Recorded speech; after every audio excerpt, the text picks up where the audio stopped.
What's up, everybody? Undad back here again for another Survival Hunter video. This is going to be the second one in our series of guide videos for the Mythic Plus dungeons in Season 2 of Dragonflight.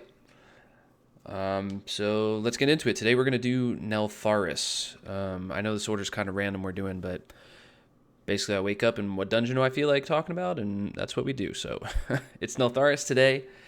So we'll do again like we did in the previous one, where I'll kind of walk through MDT and pull up spells and show you how you can handle each spells or unique things you can do as Hunter to handle any of these spells to make things easier for your team and whether you're pugging or in a group setting or whatever it may be, ways to help you out.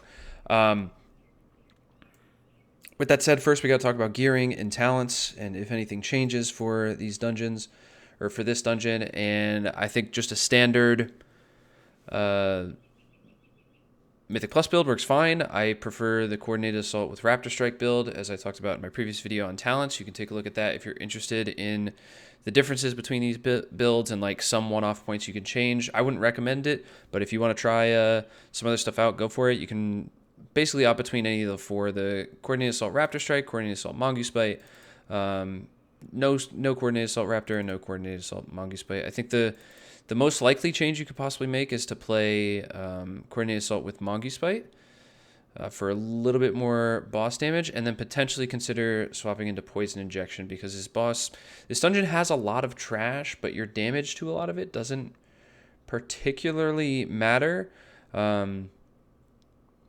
Except for little bits of it is like stuff grouping just to like do some little damage to the chains, which we'll talk about the chain section in a little bit. I'll kind of swing back to this. But you can kind of lean into a little bit more single target in that way. Not a noticeable amount. You'll gain maybe 1.5% by making these two changes to Poison Injection and Mongoose Bite. So that's why I prefer the Raptor, because there is some trash that obviously damage matters, and Raptor Strike should be more damage in pretty much every trash pull in this dungeon than the Mongoose Bite build would be. You can also opt for no CA. I'm going to talk about damage amp windows, because a couple of the bosses in here have windows in which they take more damage, and you would think that CA would be very good for that, but the windows are quite small. So sometimes the playing CA doesn't even really get you the benefit you would think it does in those damage amp windows, because they're pretty short. And CA is obviously a long 20-second cooldown that you'd like to fit more in. So it should be kind of a wash as far as how well you take advantage of the damage windows with these two. So generally CA is going to be better just because it's better single target in general. But you can play it. You won't notice a huge difference, I don't think, in your overall damage.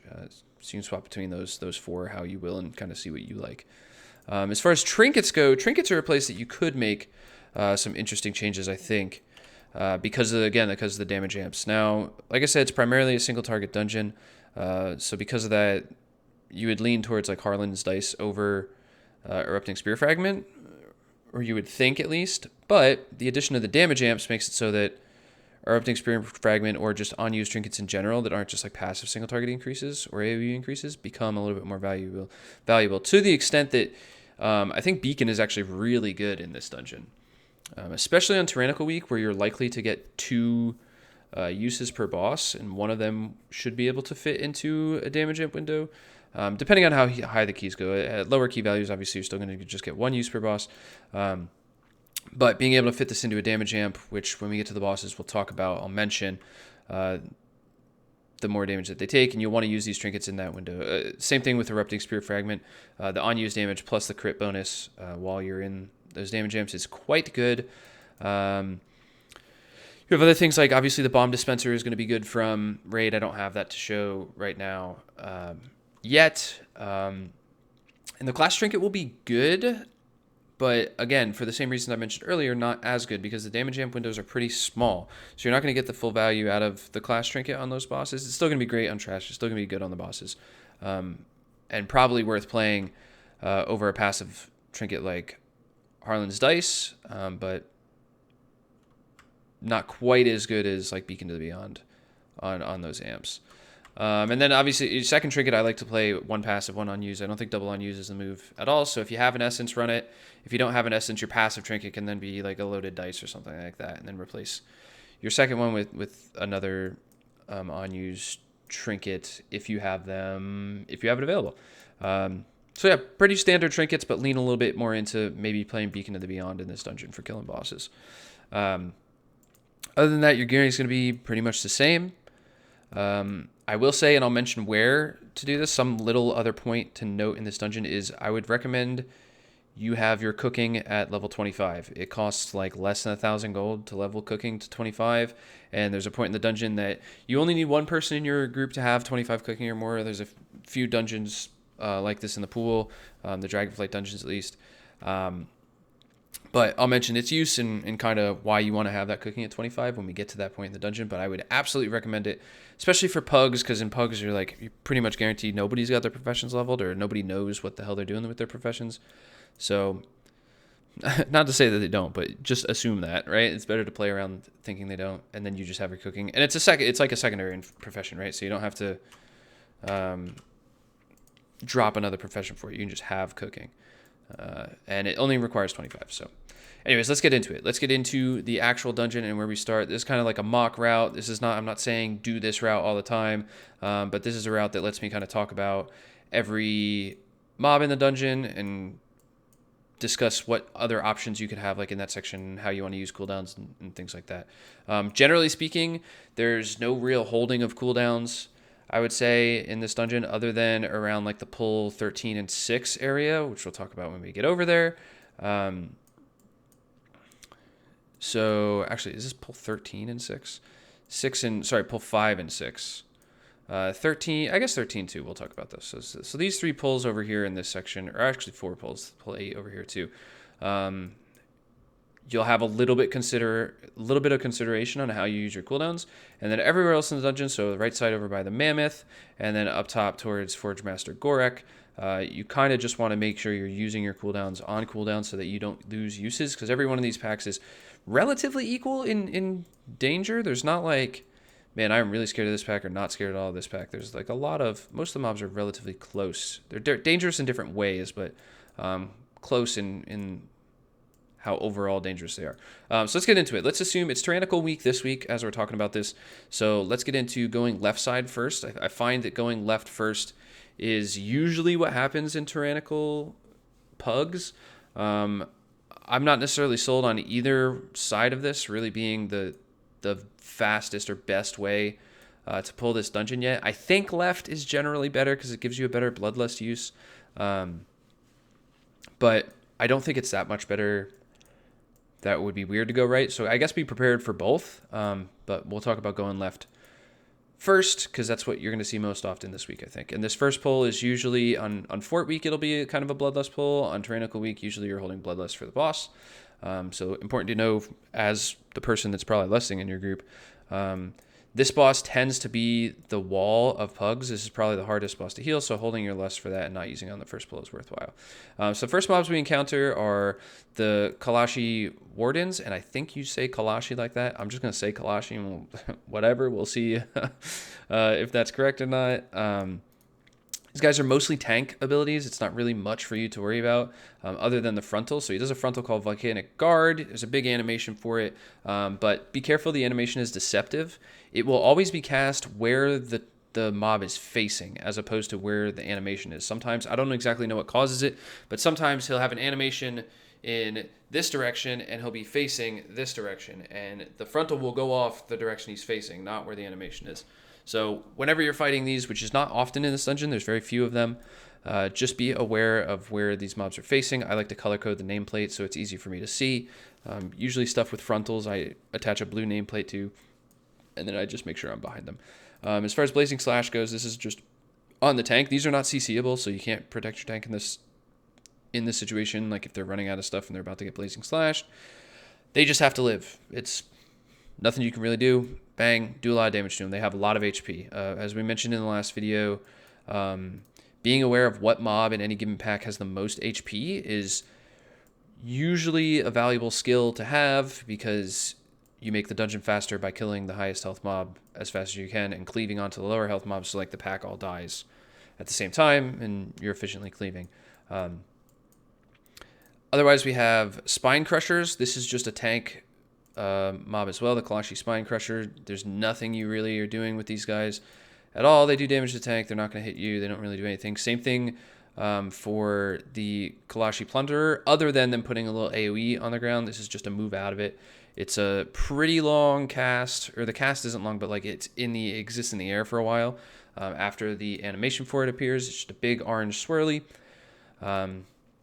Move out of that. That's those two mobs. There's really nothing going on. Now we'll talk about the Elemental and the Thaumaturge together. So the Thaumaturge is like the big minion in this relationship, in that they can make the Elementals into very strong, very strong men. So essentially the Elementals don't really do anything. They put up a shield and do nothing at first, right? Like they just have a shield and you attack them and nothing's going on. However, the Thaumaturges have a cast that if there is an elemental in the pull, if there's not an elemental in the pull, they will never cast this. But if there is a molten elemental in the pull, they will try to cast Molten Core on it. This needs to be kicked or stopped. You can stop it and it won't recast as well. It casts pretty frequently though, so you won't be able to get this with one melee kick. So you'll have to have more than one person attached to trying to stop this cast. And if this cast goes off, the elemental just starts pulsing for omega damage permanently. And it applies Molten Vulnerability to everybody, which makes you take more damage from each tick of this pulsing damage, and then eventually you just get owned. So these mobs are nothing until they're something, basically. So very important that the Thaumaturges are assigned. This is another situation I've mentioned. Having a marker, if you don't want to use an auto marker in the group, having a specific marker bound that you can just mark a mob you're going to try to take care of in your pugs. Eventually people will figure that out, or they will just attack whatever's marked with anything, and that usually helps solve the problem as well. If other people are attacking the same mob that you're trying to do kicks on, they're probably going to help you kick it as well. So you kind of gauge in the first couple pulls of your dungeon, are people stealing kicks from me on what I marked, or are they letting me mark it, and then do all the kicks on it. And then if you notice that, you can just start marking one, know they're going to kick it, and then you can kind of like kick the other one. So like in this pull, if you were to do this pull, which is a pretty normal opener pull, you walk down here, you might not pull these three in the corner, you might skip those and just grab this pat as it walks in, to keep it from having two Thaumaturges to deal with, which is kind of a lot to deal with two of them. But anyways, be aware of the Molten Cores. Aside from that, they have a second cast, which is Magma Conflagration. Conflagration? There it is. Which is just a channeled like suck on a player. I guess it's not a suck. He just pulses Magma into you. Does a lot of damage. This is something you can feign death off. Or you can use stuff like Scatter Shot, Intimidation, Trap, whatever have you. The traps are a little bit hard to hit because the hit boxes on these mobs are like very big and overlapping.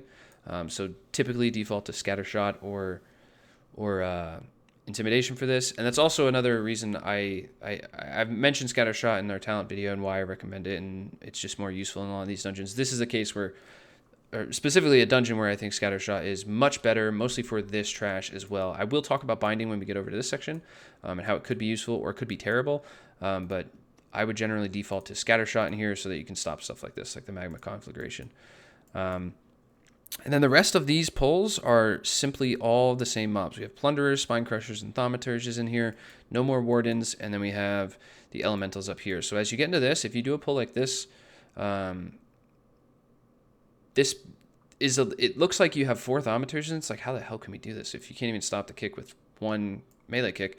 It's because there's no Elementals in the pull, so they won't cast Molten Core. They will still cast the channel damage, and you do have to get stops on that. But that's really the only thing you're stopping in this pack. You can use a lot of AoE stops, and have plenty of single target stops to kind of get through everything, as well as Feign Death. And this is another one of those. Feign Death works instantly. There will be some mobs I'll mention throughout this dungeon series where Feign Death is like, you got to Feign Death and then just like sit it for a second or two, or you got to get it really early in the cast for it to be successful. This is not one of those. This is an instant feign. It'll drop, and you're no longer getting channeled on. So very, very good. It's good to call out loud in voice if you're with a group that like, hey, I feigned that, because sometimes people will be like, they'll see a cast or they'll hear like a notification that cast is going off, and then they'll just use an AoE stop or something like that, not realizing that you already feigned it off, and now they don't have a stop for the next one. So it's good to communicate like feigning this, just a quick like feigning this, and then people hear that and like, oh shit, all right, I don't have to stop it. And And then this pull up here will have the one Thaumaturge with some elementals, so make sure you're getting kicks again. But otherwise, it's just the same mobs as previous, and there's not really much to think about over here. I would send cooldowns on cooldown. The next boss is going to be long enough that having cooldowns on pull is not going to make a huge difference.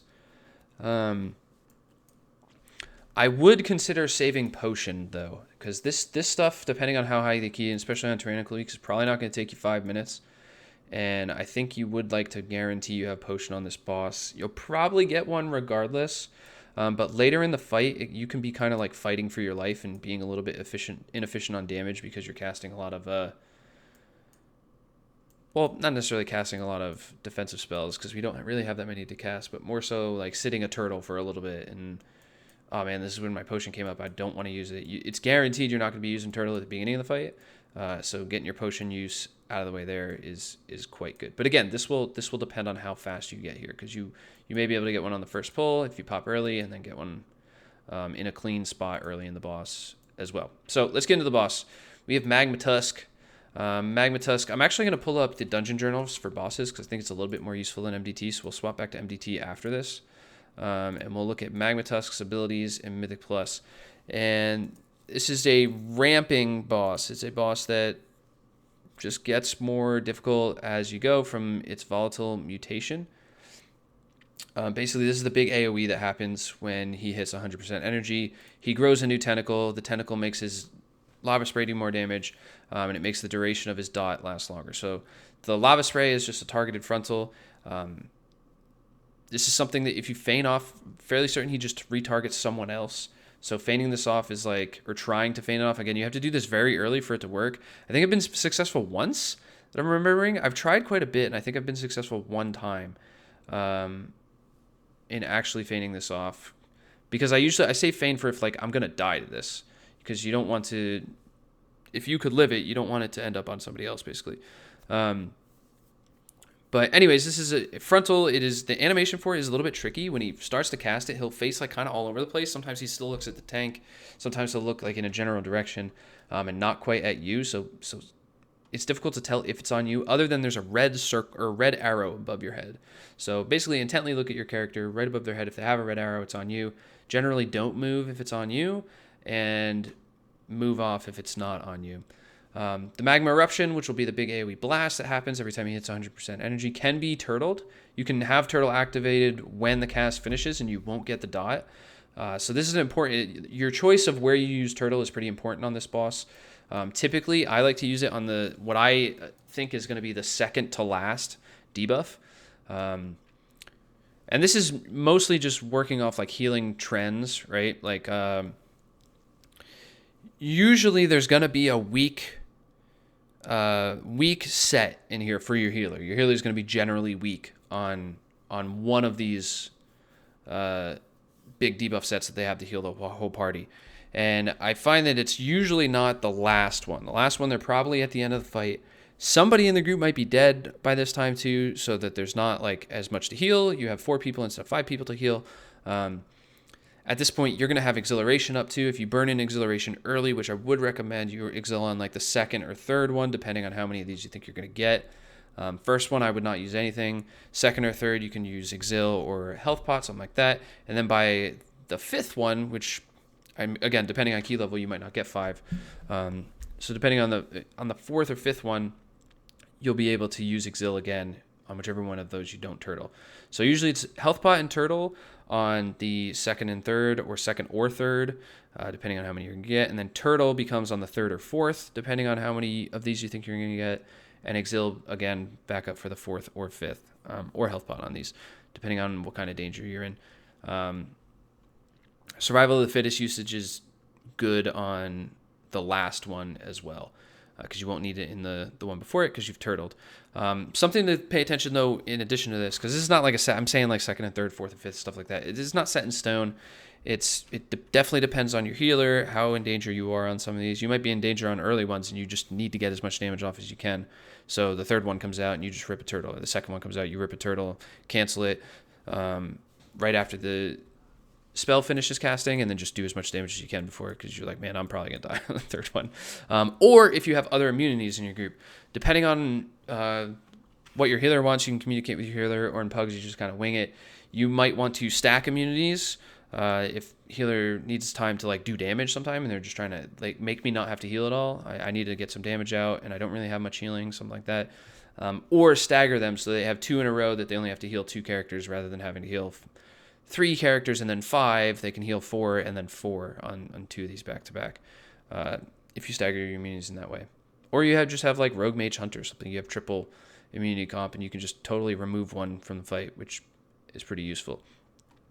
But that's the real danger of this fight. The Magma Eruption is like what will kill you. Everything else is kind of manageable. Magma Eruption is why you'll die. So Personals all should be used on this, and if you use on the initial hit and the dot, you would like it to cover the initial hit, and like if say you're using Survival of the Fittest, you want it to cover the initial hit and like the first tick of the dot, for example. So you use it last second right before the initial hit happens. Then we have the Magma Lob. This will also coincide with the Blazing Charge ability. The Magma Lob is just him chucking fire on the ground. You want to stay at max range of this boss at all times, which is very easy to do for survival.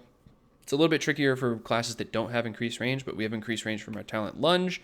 So stay at our max range or just inside our max range so that when he spawns, because he throws this magma at players and then it grows into a pool on the ground.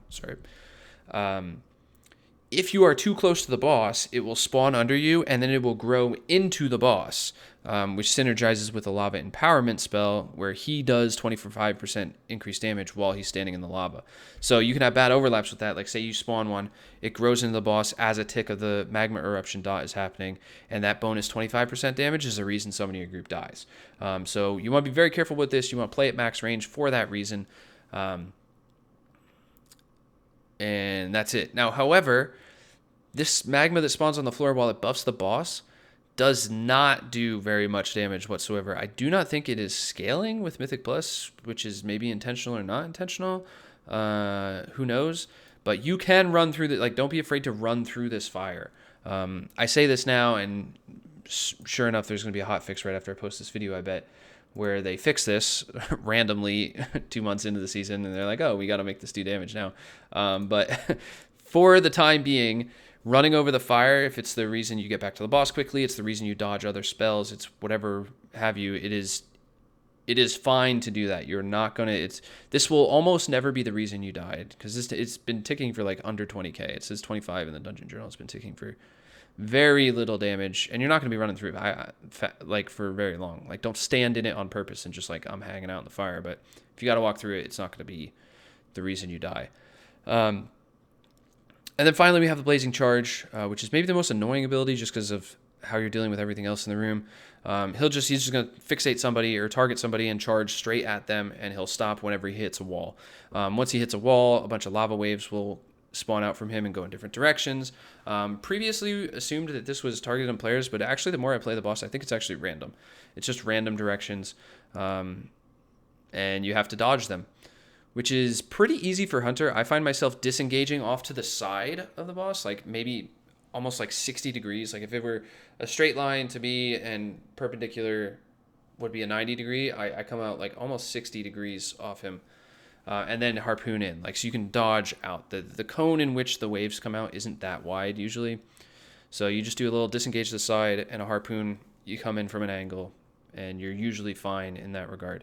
As far as facing the Blazing Charge, different groups will handle this differently. I'm not exactly sure what's perfectly optimal as far as how you want to move your charges throughout the room. But generally speaking, you want to charge him somewhere where there isn't, like, he's not going to land in fire that you've already placed. You want it to make it as easy as possible for after he lands his charge, your tank to pull him out of fire and not let him be empowered. You also don't want to cover like the whole room. So basically wherever the shortest distance is from your character to a wall that is not over already existent fire is a good place for you to charge the boss. And that's it. But all these things just repeat until either the boss dies or you die, usually because magma eruption stacks get too high, and this dot basically becomes permanent by the end of the fight. And this is usually the test of, at least in Pugs, if you can kill this boss, you probably will time the dungeon. Like if you one-shot Magmatusk in your group, you're probably timing the dungeon as long as you don't make any like major errors later. Not to say the other bosses are easy, but this is usually like a check. Like if your healer can heal this, he can probably heal the rest of the dungeon just fine. So focus up, play your best on Magmatusk, and that's it.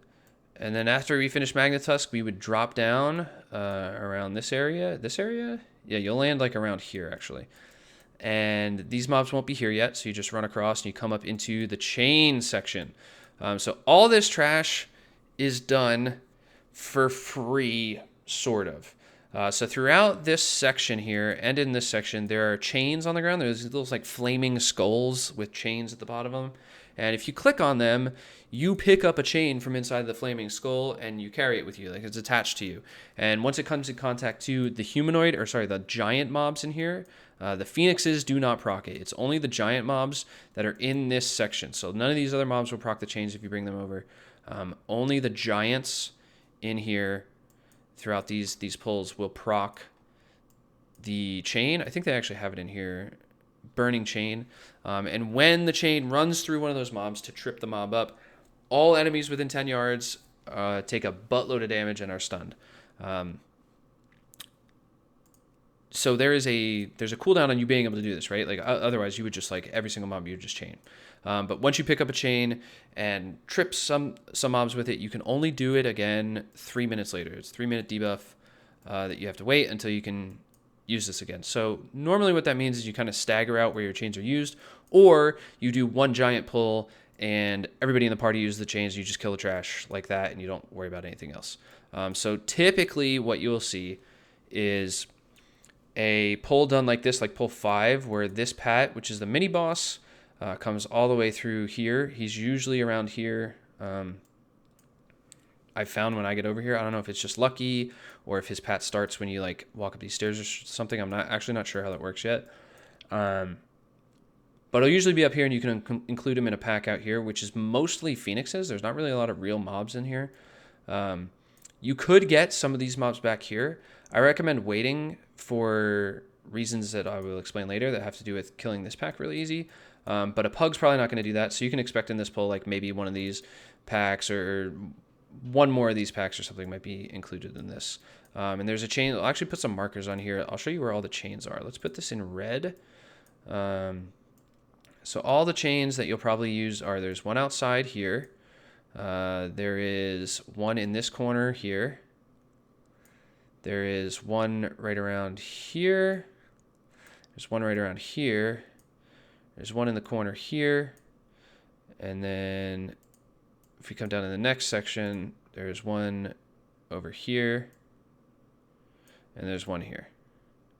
And there might be another one on this wall that I'm not thinking of and I haven't used yet. But generally these red spots on the map are the chains that you will use. So if you want to use chains on this first pull, I'd recommend like using maybe one is fine, and you'll see why it's one on this first pull to get going.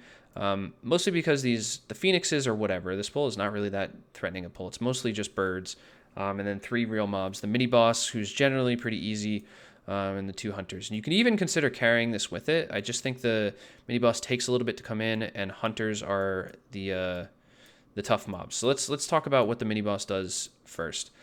He basically just has 2 casts that matter. He'll cast Burning Roar, which needs to be kicked. This is just a big, you'll see it on the ground. It's a huge circular orange thing that you can tell is going to do a bunch of damage to you.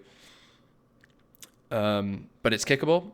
You kick this, you'll have every melee kick will be able to kick this. If you just kick the first one, you'll be able to kick every one, so you don't have to worry about like, oh man, should I wait and see if somebody else kicks? Don't have to worry about that at all. Otherwise, it does big tank damage, and then he does Eruptive Crush, which is the same as, there's another Eruptive Crush. Are they called the same thing? They might be called something different. But the Plunderer, it's very similar to Eruptive Concoction, basically. Basically, you just dodge something on the ground. Otherwise, this guy doesn't really do much. And then you have the Hunters. The Hunters are the danger mobs of this section. I know we talk about, like, over here, the Thaumaturs, you can't combine too many. Hunters are the problem of this section, and mostly because of Bold Ambush. This is just randomly targeted. There's no way to bait this specifically. There's no way to make sure somebody gets them that you want to get them. He just charges at you, and he puts a bleed on you. This is a huge benefit of being a dwarf. If you happen to be a dwarf, you can rip this bleed off. It's a pretty short duration, so if you like don't notice right away and you're gonna live, don't bother dwarfing it late. Most of the damage, it's just like a very quick, like upfront, like, all right, I gotta live these 3 ticks of a bleed, and then I'm good. So this is a good time to use personals. Maybe not in this pull because there's more hunters in the following pull that you want to use stuff in. But just to be aware of what it is. It's also why you can't just kind of drag all this stuff together, because eventually you get too many hunters in the group and there's too many bleeds going out and you're just kind of doomed. This is also the reason that I don't think Binding Shot is good in this dungeon. I know it sounds like, all right, Binding Shot, you drop it close to a chain, you drop a Binding Shot. If they try to run away, they get bound, and then they're stunned, and you just hit everything with the chains to kill them. But the way Binding Shot works is the stun gets procced, but they finish their jump. So wherever they were jumping out to, if your wizard is just like standing 30 yards from the chain for whatever reason, they're now stunned out there, and they're definitely not going to get in to take the chain explosion, which is a pretty small range. So that's one of the reasons I recommend not taking Binding Shot, because you can kind of grief some of these pulls with it as opposed to being helpful. Like, it sounds helpful, but it ends up being grief more often than good. So I like Scatter for that reason, mostly. So that's your first. This pull, like right here, is something you'll probably do at this chain, or maybe in at this chain here. One of these two you'll use. The chains themselves have unlimited use. You're only limited by the debuff on yourself and your party. So moving out throughout this, there's going to be an extra. This is our first instance of the trainee. Which is also in this pull. This is a mob to worry about in the sense that it just does a frontal, so just be aware of Magma Fist. It's, I would say, probably not worth stopping unless it's inhibiting you from using the chain to kill the pack. Otherwise, you can just let this channel. He just picks a direction, channels in front of him for a while, and punches you with fire if you stand in the way. And Fired Up is just an enrage buff on him. You can see it if you want. It's not worth the global. Just let him be strong. It just increases his haste, and none of these packs are going to live very long, so it's not a big deal. And then finally, the birds have literally, they just do nothing. The birds just exist. They punch whoever they have threat on. And don't proc the chains. Important to know that if you have a pull that's just all birds and you run a chain through them, nothing's going to happen. So then up here, we have all the same mobs here. It's just trainees and hunters, trainees and hunters, trainees and hunters. We got some birds, trainees, and then finally our bone tender. This is not a really dangerous mob, but it has some stuff to be aware of. Mending Clay is very important to get stuns on or kicks. This is a heal for all things in this. You'll see on the ground, it has like a little radius that they're trying to fix or heal everybody with, and they channel this Mending Clay. So you want to kick this before the channel starts, so the heal doesn't go off. And then Bone Toss is worth like just knowing like, hey, I'm going to take damage. If you need to stop it, stop it. But it's usually not too threatening. This isn't like a huge amount of damage like some of the later mobs in this dungeon. So generally, you're just worried about the Mending Clay. Now, this is where you can kind of do some different things with how you want to set up these chains. Obviously, we have 3 in the vicinity of this pull. These chains used to do like friendly fire damage when they blew up, like they would hurt your teammates as well, but they don't anymore. So the trend is now becoming that you just pull all of this into this one chain, like this whole hallway you just run through, pull a hallway, and then at the chain at the end, you just, everybody in the group just runs their chain, bang, bang, bang, bang, and they perma-stun them, and it just kills the pack, basically. So usually you'll see either 4 or 5 chains used here, depending on if you used 1 on this first pull here. And you can even carry the mini-boss. Like, once you kill these hunters, this mini-boss could get carried and just chained into this, because he's really not that threatening. And you come down to here, and you just pop everything with the chains. There's no new mobs. There's a few hunters in here. I think it's 3. We have 1, 2, 3. Sorry, it is 4. It's 4 if you're doing this like this. So this is, you're going to get a bleed at some point, and you have to be very aware of using defensives or dwarfs to remove the bleed to make sure you can at least get your chain off. Once you get your chain off, you can die, man. You've done your work. You just did like 20% of the mob's HP by just walking into them. Don't bother with personals anymore. That's kind of my rule. Pop everything until you get to use the chain, and then once you use the chain, you may as well not exist. So don't waste personals. Save them for the boss if you didn't have to use them before to like get your chain going. And that's it. You'll see this done obviously probably a little less efficiently in pugs People will maybe use like one chain here on 4 mobs. They'll use one chain here on 4 mobs and one chain here on 4 mobs, something like that. But just be aware of what it seems like your tank's trying to do and try to adapt in whatever way you can to make these pulls easier. Because I think a lot of people don't even bother with the chains still. Like they haven't recognized how strong they are. And the higher these keys get, the more impactful they are. Because they scale, the damage of them scales with key level just as the health of the mob scales with the key level. So with that, it's going to do basically the same percentage of these mobs' health no matter what key you're on. So just as useful no matter where you are. Obviously, it's more of a time save the higher the key goes because it's doing more overall damage and saving more raw time, right? Like the percentage, basically them doing the percentage of a mob's HP on a high key saves you more time than the percentage of the mob's HP on a low key. So utilize that as best you can. And that's really all that trash. It's the same thing after the boss, which we'll talk about after that because this is where the cooking comes in as well. And then we get to Chargath, the Bane of Scales, which I think is actually a really cool boss. I actually like this guy a lot. He's pretty simple. There's not like a lot going on. He has some basic abilities during his normal phases. He has like his phase 1 and his phase 2 with the damage amp is how we'll refer to him. And phase 1 just has Dragon Strike and Magma Wave. And from what we can tell, Dragon Strike targets someone at range of the boss. So you can try to help and bait this by just moving out of range to get it cast on you or out of melee range. Though we have seen situations where like a ranged player was in melee but was still eligible. So I think it's ranged player or someone at range. But it doesn't always like prioritize just the ranged player. So you can actually help and try to bait this by running away from the boss. If say you have turtle available, or not turtle, sorry, dwarf available if you're playing dwarf. And you can just remove the bleed in that way. You'll take this bleed, you remove it, because this is a lot of the damage that happens, or basically the only damage that happens in phase 1. Magma Wave is just a big frontal, you move out of it. It's really well telegraphed. Should not be hard. You're a hunter, you have plenty of mobility. And then comes phase 2, which is the hard part. This starts with the grounding spear cast. He will target the 3 DPS players. If all 5 players are alive, he'll never target the tank. He'll never target the healer. It'll always be the 3 DPS players. He'll chuck a spear at you. This will do initial damage. It'll leave a fire pool on the ground, and it applies a chain to you.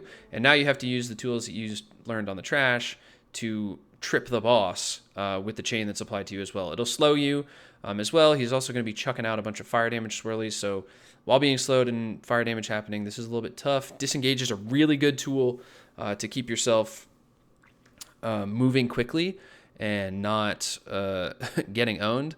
And then you have the Fetter and Slag Eruption, which is what happens when he's hit by the chain. So every time he gets hit by the chain, he gains a stack of Fetter.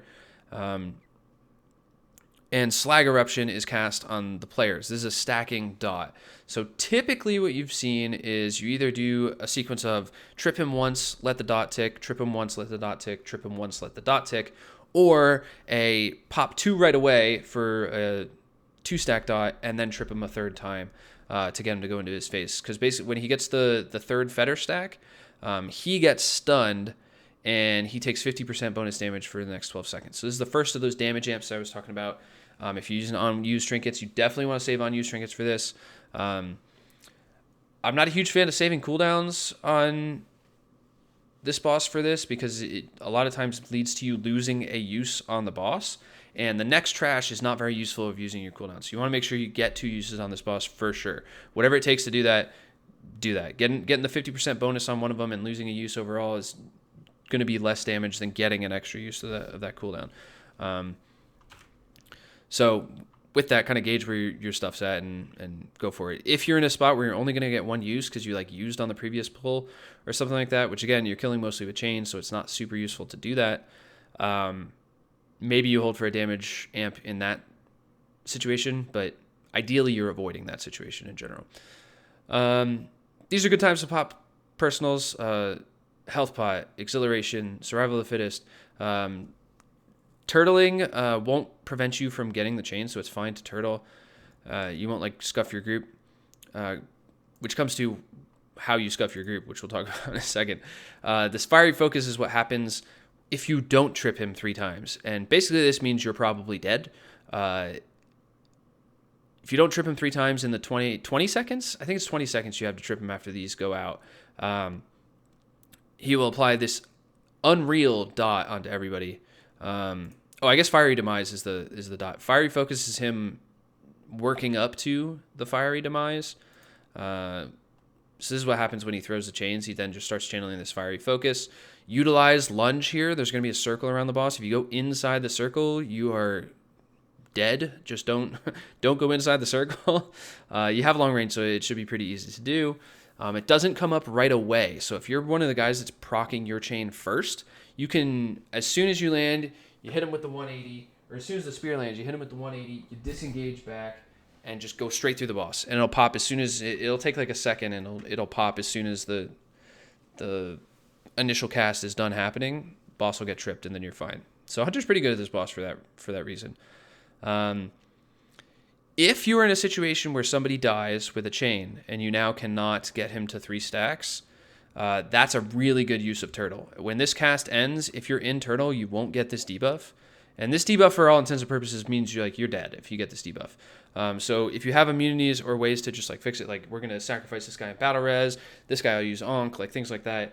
You want to be making sure you give your team the best chance of success here. So use Turtle before his Fiery Focus finishes. You'll see it's a buff on him is the easiest way to track it. And when the buff is about to hit 0, you hit Turtle, the debuff goes out, you undo your Turtle, and you just start doing damage. Ideally, this doesn't happen, but it's important to know if it's going to happen. And the boss just repeats for the rest. That's the whole boss. It's just a cycle on the same timers every cycle, and eventually he dies. And that's it. I really like this boss. I think this is one of the better made bosses in Dragonflight. I think he's really good. So then we get into the trash. That we have a really boring section here, which is all the same mobs from the previous. There's nothing new here. There's 2 sets of chains out here, so mostly all this stuff is just done on one chain. You guys should have no debuffs anymore because you were fighting a boss after you use this, so it should be long enough that you have no debuffs anymore. So you get all this grouped up, everybody just rips the chains, you kill everything really quickly, and that's it. A good thing to do here is to camo ahead and misdirect your tank and get these birds and like this stuff over here while your tank's grabbing this stuff. If you're doing this in 1 pull, maybe you do it in 2 pulls. I think it's better to do it in 1. There's only a couple hunters in here. I think it's 1, 2, 3 maybe. It's only 2. Yeah, only 2 hunters, man. You are slamming all these together if you're able to communicate with your group. This is where the cooking thing is important. There's a pot here where I've marked in this weird blue. This color sucks. There's a little pot here. If you have 25 cooking, you can click on it, and it will give the goulash to all of your party members. One person clicks it, and it goes on everybody. The range on this is pretty long. It goes all the way like up to this door. So as long as I haven't left this room entirely, or no, it's this door rather. As long as I haven't gone past red-ish, they will get a buff. This buff has 3 charges, and it gives you an extra action button. And what this button does is it's a small cast, like a 1-second cast after you hit your action button, consumes a charge, and gives you a 60% move speed buff out of combat for the next minute. I think it's a minute. Maybe it's 40 seconds, either a minute or 40 seconds, which allows you to just move through the dungeon, because there's parts of these dungeons where it's really annoying that you're just running for a long time. Allows you to move through the dungeon a lot faster. So this is the use right after this pull. You would run up these stairs. This guy can be dodged by hugging this left wall here. Let me get a better color. Why is it so? There we go. If you hug this left wall here, he's asleep. You don't have to do anything. You just walk past him. You don't need any Mind Seed. You don't need Shroud. You don't need Camouflage. Nothing like that. You just walk past him. Your whole party can get by. Then you run up these stairs with your huge speed buff and into the Forgemaster Gorek Trash, which all this trash is like really inefficient other than 3 mobs. So you would try to... I'm trying to find a way to do less trash up here than you have to, because compared to the rest of the dungeon, it is not very good. It is relatively slow. It's not worth a lot of count given how much HP they have. And some of the mobs up here are a bit dangerous. So we'll actually start with the mobs that are dangerous. And funnily enough, it is the smallest mobs in all these packs that have the least amount of HP and are worth the least count. It's the lava flares. These are demonic. They cast Melt. And this has like a 7-second cooldown, 6-second cooldown, something like that. It's got to be at least 7. which means that you can only get every other cast. It's kickable cast. You can only get every other with a melee kick cooldown of 15 seconds that we have. And it recasts immediately if you stop it. So like if we hit a scatter shot, it's pointless. It's just going to recast immediately after a scatter shot. So this is the limiting mob in these pulls pretty much. You don't want to include too many melts because it's like or too many lava flares because a lot to deal with. This pull is difficult just because there's 4 melts or 4. I keep calling them melts. 4 lava flares in here. You want to mark one that you're taking care of. Intimidation is a nice use as opposed to scatter shot if there's one that you can't kick. Because while it will recast immediately, at least it's stunned for 5 seconds, which gives your kick a little bit of time to catch up, and then you can maybe get the stop on the other one. This is where being able to see the enemy target on nameplates is really useful as a feature in Plater that's really easy to activate. You can kind of, based on the health of your team, you can let some of these go off, because you're going to have to let some go off. There's no, like, you're not going to kick all these. The problem is if some go off or if 2 go off on somebody at the same time, or 3 go off on somebody at the same time, or 1 goes up on somebody that has low HP. So this is what you want to be looking out for. Generally, just kick as much as you can in here. It's inefficient for time to target the melts in the sense that they have much less HP than the other mobs, but in some cases it can be more efficient for time because it allows you to pull more stuff. Not really in this pull, but in the following pulls, targeting the melts is actually a bit useful. So these pulls I would target the other mobs, which we'll talk about here. We have first the Iron Torch, which this guy really doesn't do much. Mote of Combustion is a kickable cast, but it is a waste of a kick in almost all situations. This week is an exception to that, where this could be a good kick because of Afflicted. So whenever Afflicted is up, it means your healer's Dispel is not always available, right? Like normally your healer's Dispel is available for whatever, but Afflicted's up, so you don't necessarily have that magic Dispel. This ability is only a threat if it's not dispelled. It does basically nothing. It does like a little bit of damage to you while it's on you, but at the end of the debuff that it applies, it explodes for big damage to the whole group. So this needs to be dispelled if you're letting them go off, which I do recommend. However, this week that might not be the case, so kind of either try to communicate with your healer or be aware and be ready to dwarf this off if you don't get dispelled right away. Obviously, if you're not running dwarf, good luck. Or you have a Shadow Priest in the group that can help with mass dispelling on this, which mass dispel will work on this, but it does not work on the Afflicted. So they should always have that up for this. So that's, I guess, something to be aware of with this. Generally not worth kicking, but some weeks it is. So kind of have to gauge that for yourself, given whatever your group comp is. And Scorching Breath is just a frontal you don't want to stand in. That's all that is. Pretty easy to see. It's exactly what it sounds like. It's a Scorching Breath. And then we have the Lava Bearers, which are maybe the most annoying mobs on the planet. They don't really do anything, but they make your life really terrible. they just chuck lava all over the place, and the lava slows you and does a little bit of damage when you stand in it. It's just area denial. There's nothing that's going to one-shot you from these guys. They don't do anything like any sort of big actual damage. It's just makes your life miserable. So ideally you're targeting these mobs in these pulls because they have big HP, the most HP in this pack, and they make the rest of the pack really annoying to kill. But sometimes you may have to target flares to make sure that you don't die. This next pull, a lot of people will do this pack for whatever reason. It's extremely inefficient compared to other stuff that you can do, and it is really annoying. And sometimes you start walking into other mobs and you pull extra stuff. So I would skip this pack if you can at all times. You don't have to do anything to skip it. All you have to do is just walk up this wall. You jump over like a little pot over here, and then you come in this corner. And you can actually skip this mini boss as well, but I think the mini boss is very good. So even though we're skipping this, I'm going to talk about the Bone Splitters because they are included later. And these are another dangerous mob here. They have Pierce Marrow, which it will only target anybody if they're like very far away, and it's how they charge them. It seems to be only on the threat target, but for whatever reason, I haven't figured out what causes it to target people at range yet.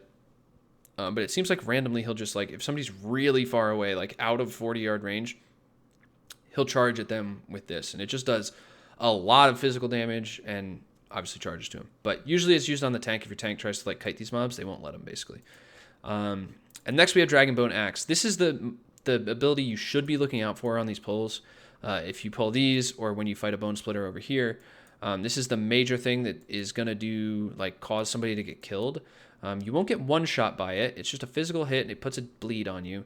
But it will make it so that you have the potential to be low HP, and then a flare or a melt cast goes off from one of the flares, or a big AoE happens from the blacksmith, which we'll talk about in a second. So because of that, the Bone Splitter is like the glue that holds all that danger together, essentially. Like, if you don't have the bleed on you, it's unlikely that you're going to get comboed by other stuff. And if you do have the bleed on you, it's much more likely that you will. So this can be stopped with Intimidation. It can be stopped with Scatter. You can feign this, but you have to feign very early in the cast. The cast is not very long. It has to be like almost an instant feign in order to drop the fixate or drop the targeting on you before the cast finishes. So it's not like some things feign works instantly. This is unfortunately not one of them. So be aware of that. This is usually what you're targeting in these pulls as well, because they're make everything else more dangerous, even though they have less HP than some of the other mobs over here. All right, then finally we have, not finally, but next we have our Iron Torch Commander mixed with 2 Lava Bears over here. I think these 2 are worth pulling together. This is a lot of count for basically doing nothing. Like I said, the Lava Bears are just annoying. And Iron Torch Commander is also just annoying. He puts a bunch of fire on the ground that you have to move out of. You'll see big orange swirlies. And then he'll attach an orange circle to everybody else, and then that blasts for AoE damage. Just don't be overlapped. That's all there is to it. Otherwise, he doesn't do anything but have a lot of health. So this guy, I think, is very much worth fighting. You can walk past him if you want and do him like later. And you can also include like lava flares in this. I think that I have this listed as like one pull, but I think grabbing 2 and bringing 2 down to fight with this is like fine. 4 is going to be too much for sure, but in this, ideally that means you kill these lava flares and then you pull 2 more in, and then you can target the big guy, right, and then cleave down efficiently. So just an idea. This is not something you'll see much in pugs. They'll kind of do this separately and not pull all these flares together and stuff like that. But I think it's a very efficient pull if you can start to get them included and not do this as a separate pull. And it also means that you can pull this next pack over into more stuff. Like, you can start to include more things in this next pack. So this next pack introduces 1 additional mob. It's the blacksmith. This is basically just like the boss's son. He does damage to, I think this is just on the tank, Reverberating Slam, and then Forge Stomp is just AoE to everybody else. So he doesn't really, nothing too much to think about. When Forge Stomp happens, if you're low HP, maybe use something to not die, and be aware of what debuffs you have when that overlap happens. So when I say combining this, just like something to be aware of based on what your tank does, you would walk over into this stuff, and then you would probably target the flares and the blacksmith. You would want to, I know this has a Bone Splitter in it, which we talked about being super dangerous, but ideally you want to kill the flares and the blacksmith, because the next pack has flares and blacksmith that you want to include, and you don't want 4 flares or 2 blacksmith. That's just going to be too much damage. So be aware of that when you're fighting this. Otherwise, you have Iron Torches, which is just space denial. Nothing to worry about there. And Lava Bears, again, just annoying. So do what you will in this area. You can take this a little bit slow because it's just really frustrating to play. But if you want to be efficient, you'd kind of be chaining. As this pack of 3 becomes less dangerous, you chain into the 4. As this becomes less dangerous, you chain into the 3 down here. And you can tag these from above, and they'll walk around this way and come up to you guys. And we'll dodge this pat here. It is unlikely that you pull these pats or these mobs over here, but I will talk about the monstrosity. Here it is. He does big AoE damage permanently. That's it. He has a lot of HP. He's worth a lot of count. I can't see him worth pulling, mostly just because of how the rest of the dungeon works. I haven't seen them pulled in a pug ever on purpose. It's mostly just like make sure you stay away from them so they don't pull. They were recently nerfed because nobody's pulling them, so maybe they'll get nerfed again, and then it becomes like, oh man, these mobs are free. So we'll see. I wouldn't really be worried about these mobs. Just there's nothing you can do. It just does a bunch of damage to you. So if you're fighting this guy, do not die. Next we have Forgemaster Gorek, and you'll notice here that I do not have the pack over here marked, and that is because you can fight this mob on this side of the room and never pull this. You don't need Mind Soothe or anything. The radius is like not large enough. There's a lot more space here than it looks like here. If you want to fight this, go for it. Most pugs will fight it, but you don't have to, and it's a pretty inefficient pull. So ideally, you do not want to. So let's pull up the Dungeon Journal. We grab a sip, and we'll talk about Forgemaster Gorek. So Forgemaster Gorek has 4 spells. 4 spells. It says 3, but it's 4 here. One of them is tank only that you don't have to worry about, is Heated Swings. He will target the tank, knock him back, do a bunch of damage, and then he'll go jump on the tank and put a big fire bullshit on the ground. Don't stand in the fire thing. And that's it. Be careful when you're harpooning so that you don't land with your harpoon over to him. If you're using harpoon, I would recommend not. You can kind of just walk over to him and never run out of range. The arena's not that big. But if you are harpooning, make sure you don't land inside him landing, right? Like, you don't want to get there before his ability is like fully happened, and you land inside his shit and you'll get killed by that. That's all there is to the Heated Swings. A little bit of area denial, but not much. Then we have Forge Storm, which he'll cast after Heated Swings. It's always this order. Not starting with Heated Swings, but the order will be the same. He starts with Might of the Forge, I believe. So after he Heated Swings, he'll charge, and then he'll Forge Storm. What this does is just he puts a bunch of swirlies on the ground that you move out of. They're random, all around players. So just be good about this. Usually here your tank is like walking him back up to the top of the blacksmith anvil, so that he doesn't leap away to do his next ability, which is Might of the Forge. This is the scary part here. Might of the Forge into Blazing Aegis, which I guess they have included in the same thing. That's actually crazy. So Might of the Forge is just 4 quick hits. One happens right when he gets to the forge, then there's a small delay, and then it's just bang, bang, bang. 3 hits for big damage on the whole group. Is a really good use of your personal, depending on what your healer's looking like. Like, you kind of have to gauge yourself here. You want to use your personal at a good time rather than just any of these, because they happen pretty frequently. It's like every 30 seconds. Each little phase or little mini phase is only like 30 seconds long between all these abilities. So you're not going to have something for everything. Use stuff when you're going to die. Which I guess is the case for every boss, but and not really super helpful. Just use shit so you don't die and do damage to the boss. That's really the whole strat. That's it. I guess this is the Blazing Hammer part of it, and then the other is Blazing Aegis. It's separated into two. Blazing Aegis is, I think, tougher to handle than it needs to be, because people haven't figured out how it works exactly. So basically, he will pick three targets. I don't think it ever picks a tank. So 3 of the 4 remaining targets will get a small circle around them. I think it's 3 yards radius. The initial hit when that circle happens does damage, and then it bounces to the other 2 people that have circles. So there will be an initial target. There will be one person that is targeted by the initial chuck of the Aegis.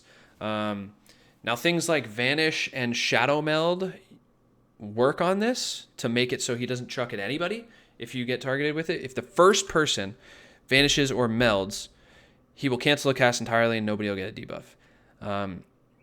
I haven't gotten Feign Death to work on this. I still try every time that it's on me, in the assumption that I'm just an old man, and if I feign immediately, like if I get the instant, like I'm a young 16-year-old Counter-Strike Go player, like reaction time, I will get the cancel eventually.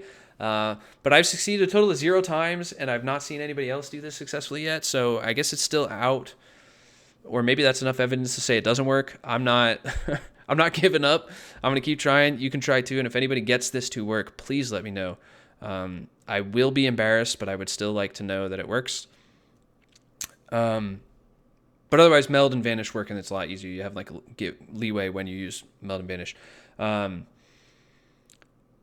After the Aegises go out, you're left with a 4-second debuff that does a lot of damage, and a bunch of lines spawn from your character. And the lines spawn from your character in a specific way. They spawn in, how would I say this, anti-cardinal directions or a-cardinal directions. So basically what that means is, say the center of this is, that is terrible. Delete all drawings. Yes. All right, we can do line. Yeah, here we go. Straight line. So this would be cardinal directions, right? The opposite would be whatever I'm trying to say.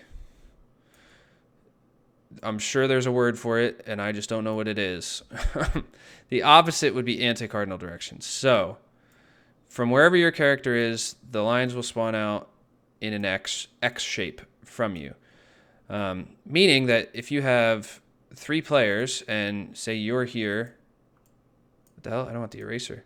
Say you're here, and you have a friend here, and you have a friend here, you'll all be safe, and you'll not have to move at all.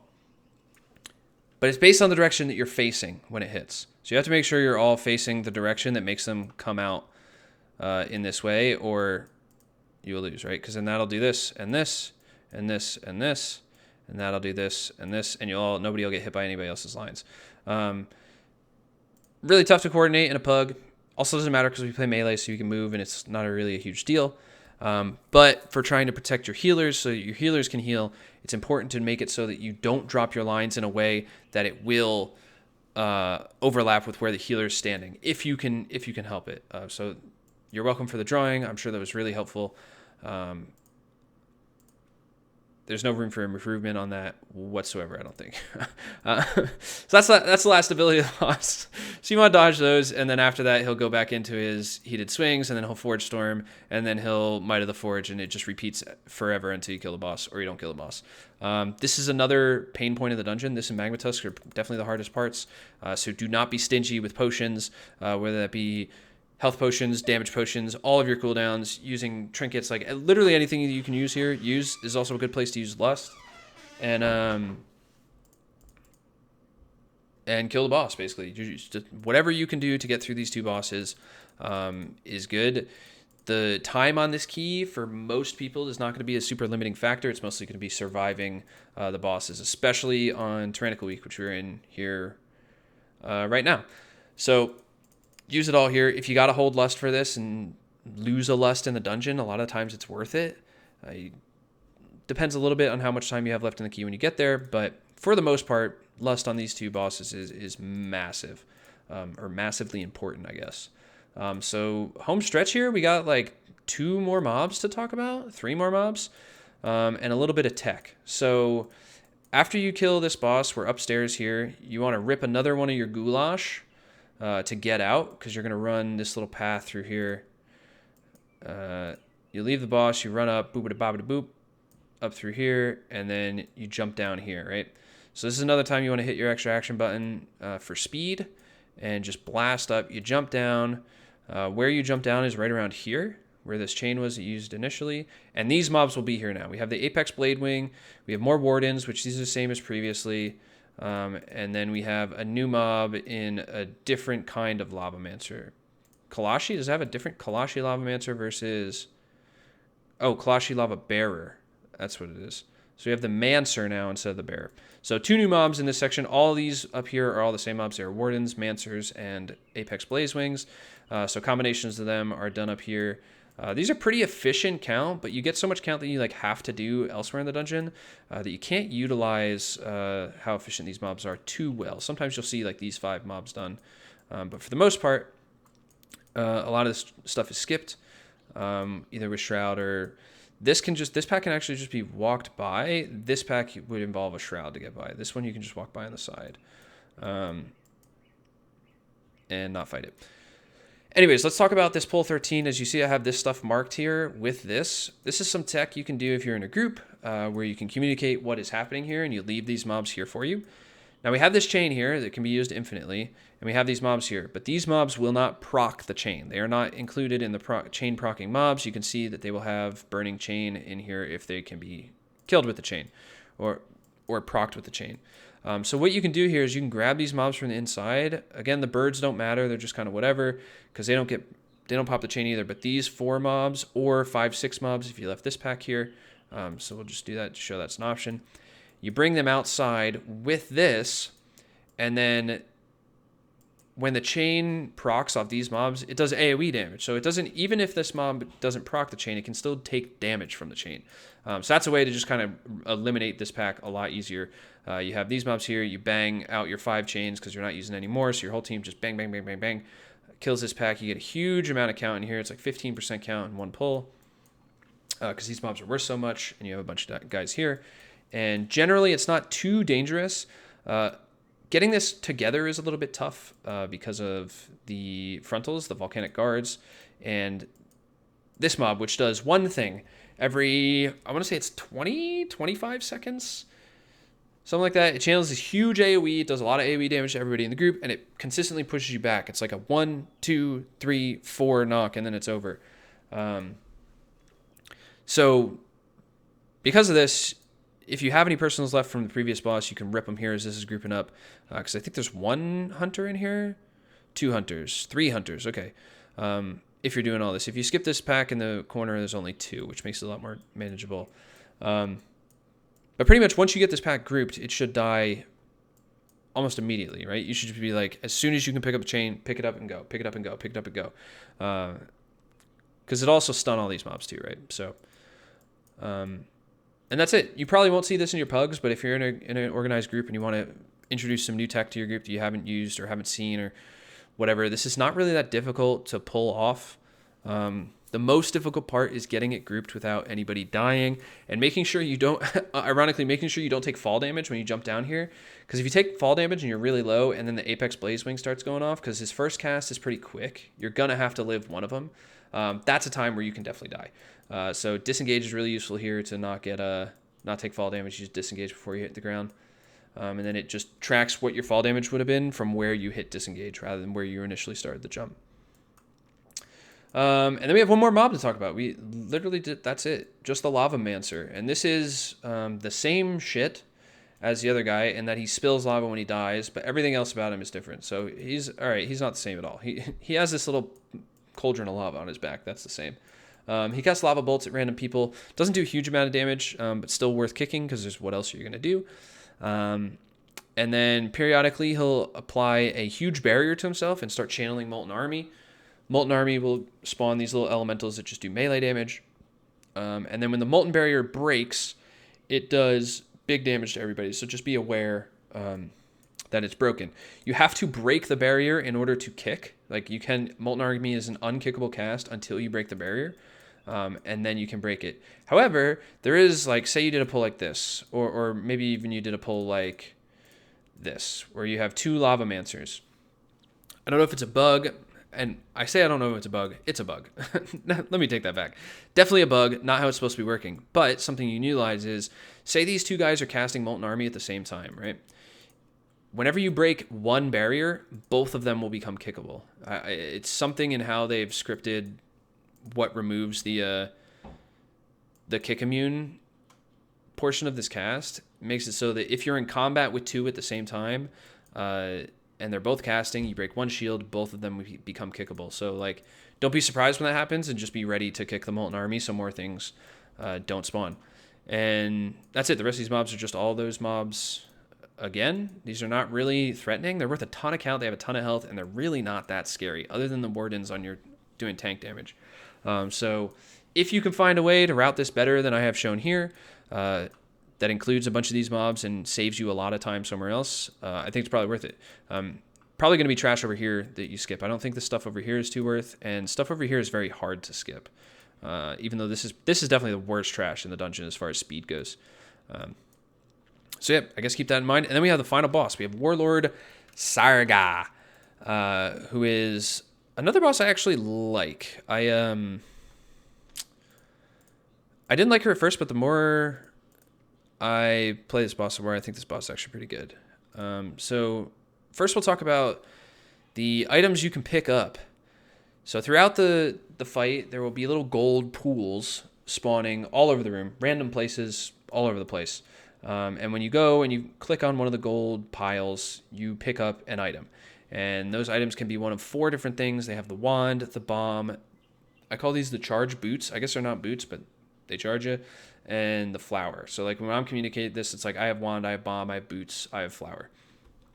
And they each do different things. They give you an extra action button that lets you do different things, and it only does damage to shields. So this is used to counter the Magma Shield ability, which we'll talk about in a second. Now, when you pick up one of these, you will get a curse applied to you that just does damage for basically the rest of the fight. You only get 1 stack. You can dwarf this off, so there's situations where it's worth dwarfing to just take less damage, and it can be Curse Dispelled if you have a Curse Dispel in your group as well. Probably not worth bringing a Curse Dispel because the damage is not impactful enough that it is worth losing damage. And a lot of the Curse Dispel classes, their class trees are set up in a way where it's like pretty annoying to take it. I know Moonkin in particular is like really annoying to get their Curse and Poison Dispel, but other classes it's maybe not quite as bad. It's still generally not great for every class that I know of. So keep these in mind. I will talk about these in detail when we get to Magma Shield, but I want to talk about the other abilities first. First being the add that gets spawned. The add he just spawns one random add in between each Magma Shield phase. So this functions like the previous boss, or like Chargath, in that he has like a phase where he's doing random stuff, and then he has this like big burn Magma Shield phase. So during his normal phase, he will spawn one add per normal phase. It spawns on the ground, and it fixates somebody, and it leaves pools of fire in its path. It moves pretty slow. It attacks with melee attacks. Damage to this doesn't really matter unless it being alive prevents somebody from hitting the boss during the damage amp phase. So basically be keeping that in mind. You can feign this to make it fixate somebody else.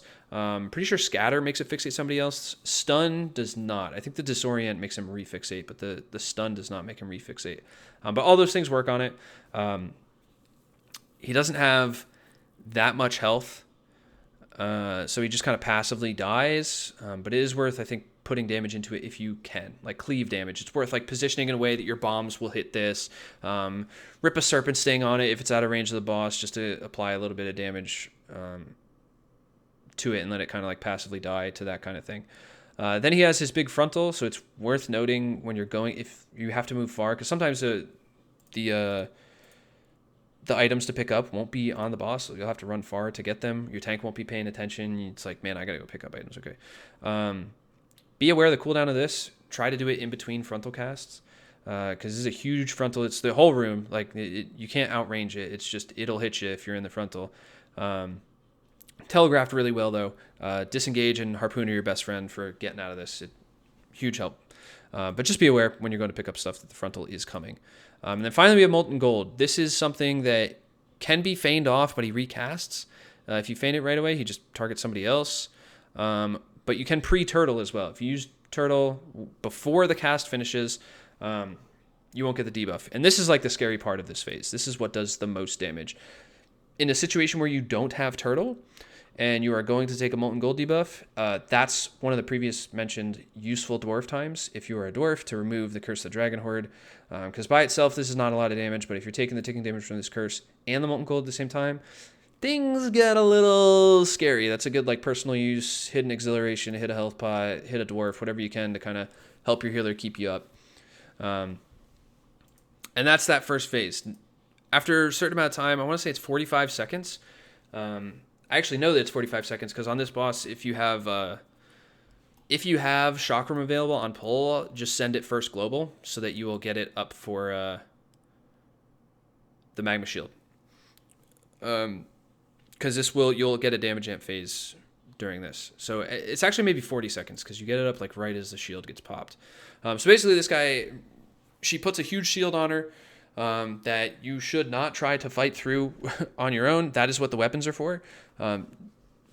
These weapons do massive damage to it. It is 3 and change kills the shield.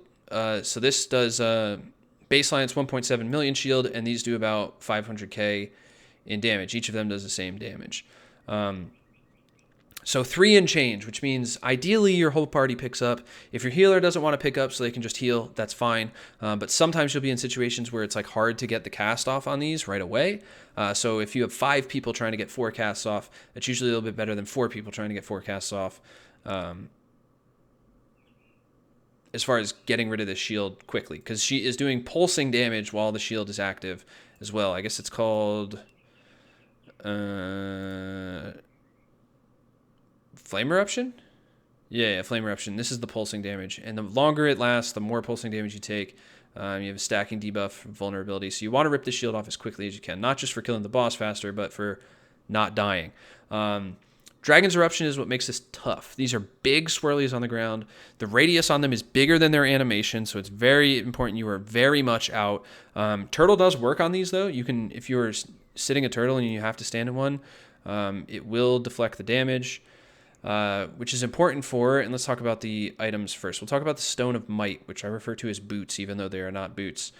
This is a charge at the boss. So this is the most dangerous one to use because it just moves your character. That's simply what makes it dangerous. And there's swirlies going on. Oftentimes there are swirlies all over on top of, like right on top of the boss.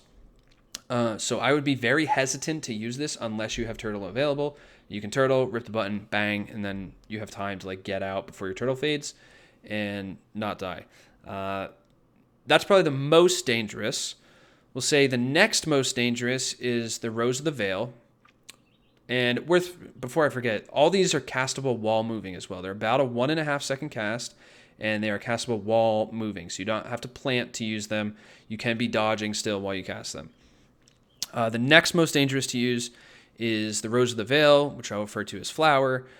This does a big 12-yard radius around you. You'll see like a blue circle animation. So you have to be close to the boss to use this. Cannot fire this from range. Have to be on the boss, but you can be dodging swirlies close to the boss while you use this. This also shows up in your details. So if you're trying to flex an extra 500k damage that like you did nothing to do, and this is going to be way more than 500k on higher keys as well because it scales. That's how you do it. Just keep picking up things until you get the rose, because you can hold more than one of these items as well. I don't think she spawns infinite. But you can hold more than one. So like if you get Stone of Might, you can go try to get a different one. A different random one so you don't have to charge the boss. Or if you're trying to pad the meters, you can go try to find a flower. Next most dangerous is the Anti-Magic Bomb. This will castable from range. It's an 8-yard AoE circle that you place on the ground. So it's like placing a flare somewhere or something. Any other AoE ability that you would have to place at your cursor. You'll have a reticle up here. I guess I can pull up Flare, which I have to spellbook because I use an @cursor macro. But basically, you'll get a reticle like this, and then you place it. After you place it, you'll have about a 1.5 second cast, and the bomb goes off. So that is the third easiest. And then finally, you have the Wand, which is just a targeted spell on the boss. You just rip the button, it casts, it sends it in. So knowing which one you have is pretty important. These icons will be what your extra action button icon is, which wherever that shows up on your screen, it's pretty easy to see what you have, and just use them as quickly as you can to break the shield, and then enter the, where do they have this listed? The damage amp phase, because the boss takes bonus damage, 100% bonus damage for a short time after, why is this not listed in the dungeon journal? That's very weird. After you break the shield.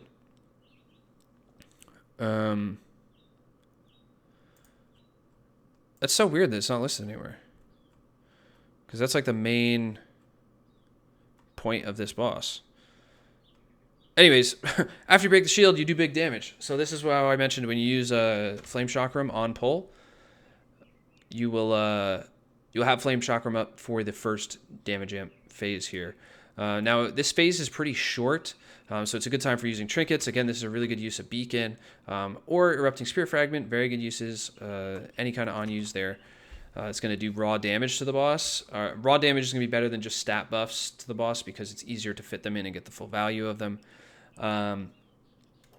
Not worth, really, I wouldn't say, holding cooldowns for because the amp is so fast. I wish it was in the dungeon journal. I could tell you exactly how long it is. I want to say it's 8 seconds. And a lot of times you're boxed out. Maybe he has it here. Backdraft. 10 seconds. Okay, here. Look at Nagi. What a guy. He's got the spell in here. So 100% damage for 10 seconds. But like I said, the Molten Eruptions are still going off. Molten... whatever it is on the ground. Flame Eruption. Are still on, like spawning for a few seconds after you stun the boss. So especially if you stun it quickly. So it can be difficult to actually get into melee to do damage, which is why I would not recommend holding like Coordinated Assault for this, unless it's a hold of like maybe 10 seconds, but you don't want to hold a whole phase or anything like that. You just want to get your damage off as best you can, and then if it fits into a vulnerability phase, great, but if not, don't sweat it too much. Other than a trinket like Beacon of the Beyond. Beacon of the Beyond has to be included. There's no reason to use it. outside of the damage amp phase, because it's basically like getting an entire extra use of a trinket. And that's the boss. This just repeats every 45-ish seconds for the rest of the fight. Hunter feels actually really good on this boss. You have like ways to make the ad less annoying. You're pretty good at doing damage from range if you can't get into the boss right after the magma shield. Lots of mobility for going to pick up weapons. You have ways to immune the molten gold. So Hunter feels quite good in this dungeon. I've had a really good time playing survival in here. One thing I will mention is so there's a lot of debate about this talent. I didn't want to talk about this at the beginning because it's like kind of there's no real answer to this question, I don't think, at least not yet, about playing Poison Injection versus Hydra's Bite. And I think Hydra's Bite is actually really good in this dungeon. I think the raw damage of Serpent Sting is really important because, like, especially on these packs where you're using chains, but the chains don't like fully kill every mob, right? Especially if you're only using 3 or 4 and like you have them staggered out. Because our damage from bombs is very much reliant on packs being grouped up tightly so bombs hit everything. When you're setting up these pulls, that almost never happens. There's not a lot of time in the chain area where the mobs are stacked fully to do like good damage to them as a survival hunter.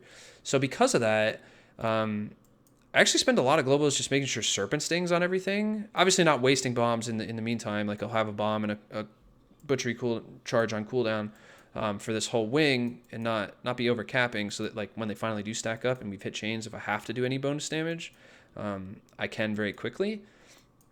But I think the bonus Serpent Sting damage and the ability to get Serpent Sting on everything a lot easier with Hydra's Bite is actually like it's a subtle value. It's a value that won't show up in meters at all, and I think it's pretty good for this section of the boss. Now the rest of it, it's like I still think it's better on Trash in general, because again, in my talent video I went into this a little bit in depth, but basically the idea behind Poison Injection being better on Trash is that if it kills your priority target faster, then your damage was more efficient. But in a lot of dungeons, the priority target is not the target with the most HP, right? So for example, on like a pull like this, your priority target in this pull is probably the Thaumaturge, but it has way less HP than the Wardens. So these Wardens are probably going to live to a point where Poison Injection got to more than 10 stacks if you have Serpent Sting on them, and then you never ripped it off, and now like every tick after that is just wasted damage that didn't happen, damage that didn't happen, damage that didn't happen. And because of that, Hydra's Bite ends up doing more damage just in the raw Serpent Sting damage to those mobs while you're still attacking your priority target that has less health than the big targets. So now you're like, your cleave damage from Serpent Sting was a little bit more valuable on any kind of pull like that. And those pulls happen upstairs as well when you're fighting these lava flares, where you're like targeting the lava flares, but having your stronger Serpent Stings ticking on these bigger, higher HP mobs ends up saving you quite a bit of time in the long run. Now, granted, this means like 2 or 3 total seconds on a key in the grand scheme of things, and it's hard for me to like really prove that this is mathematically true, if I'm being honest. But given the way these packs feel and how long stuff takes to die and how long I spend not attacking the highest HP mob, because that does happen in some of these pulls, like in these pulls with the bird as well. If you're fighting the birds without using chains, the Wardens have more HP, but you're targeting the birds, so that ticking damage happening on the Wardens becomes more valuable there. So just some food for thought I wanted to mention, because I think this dungeon is a good example of where there's some hidden value to Hydra's Bite that I know there's been some debate. I'm not really getting involved in the debate. I'm not out here to convince anybody that Hydra's Bite is better, because frankly I don't care, and I also don't think it's very close, or I don't think the difference is like big enough to really give a shit.